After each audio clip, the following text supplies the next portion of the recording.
বাংলাদেশ দলে এখনো রয়েছেন মুস্তাফিজুর রহমান, তাসকিন আহমেদ, নুরুল হাসান সোহানের মতো সিনিয়র ক্রিকেটার। তাদের বাদ দিয়ে দলের অধিনায়কত্ব দেওয়া হয়েছে জাকের আলীকে। এশিয়া কাপ চলাকালেই জাকের আলীর পারফরমেন্স নিয়ে প্রশ্ন উঠেছে। তারপরও আফগানিস্তানের বিপক্ষে জাকেরকেই অধিনায়ক করতে হলো কেন, এমন প্রশ্ন এখন ক্রীড়াঙ্গনে ঘুরপাক খাচ্ছে।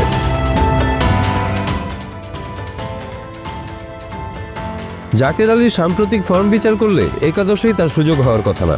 সেই জাকের নেতৃত্ব দিচ্ছেন বাংলাদেশ দলকে। দেশীয় ক্রিকেটের বর্তমান হাল এতেই পরিষ্কার বলে মন্তব্য ভাসছে সমাজ পাতায়। কেবল জাকের আলীই নন, তানজিদ হাসান তামিম, পারভেজ হোসেন ইমন, শামীম হোসেন, সাকিবরা হঠাৎ কেন অপরিহার্য হয়ে গেলেন সেটা নিয়েও চলছে সমালোচনার ঝড়।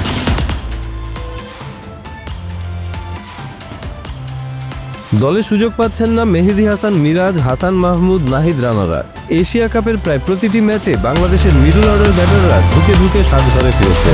অন্য দলগুলো যেখানে ৩-৪ জন স্বীকৃত অলরাউন্ডার নিয়ে খেলছে, সেখানে বাংলাদেশের অলরাউন্ডার হিসেবে দেখানো হচ্ছে শামীম হোসেন, রিশাদ হোসেনকে।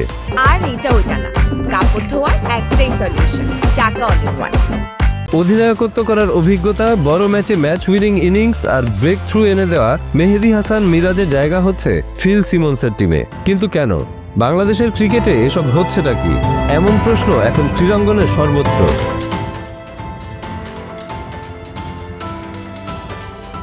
আফগানিস্তানের বিপক্ষে ৩ ম্যাচের টি-20 সিরিজের জন্য ১৫ সদস্যের দল ঘোষণা করেছে বাংলাদেশ ক্রিকেট বোর্ড। আগামী ২, ৩ ও ৫ অক্টোবর সংযুক্ত আরব আমিরাতের শারজাতে হবে এই সিরিজ।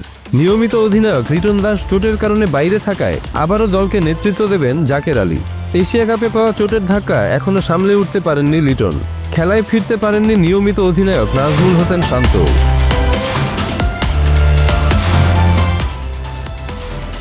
জাতীয় দলের ফিজিও বায়েজিদুল ইসলাম খান জানিয়েছেন, এশিয়া কাপে শেষ ২ ম্যাচ খেলতে পারেননি লিটন।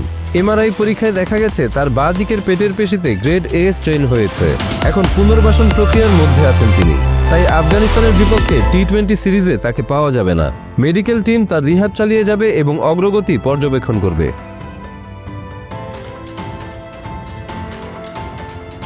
লিটন না থাকায় দলে নেওয়া হয়েছে ৩২ বছর বয়সী বাঁ-হাতি ব্যাটসম্যান সৌম্য সরকারকে। দলে এই একটিই পরিবর্তন। বাংলাদেশ ক্রিকেট দলের হাল এখন এমন যে শান্ত আর লিটন ইনজুরিতে পড়লে জাকের আলী একমাত্র অপশন। সত্যিই বিস্ময়কর। তারপরও প্রত্যাশা আফগানদের বিপক্ষে জয় নিয়েই মাঠ ছাড়বে বাংলাদেশ। যদিও বিশেষজ্ঞরা বলছেন, এশিয়া কাপে যে ঘা নিয়ে বসে আছে রশিদ খান, নবীরা তা ভালোভাবেই পুষিয়ে দেবেন আসন্ন সিরিজে।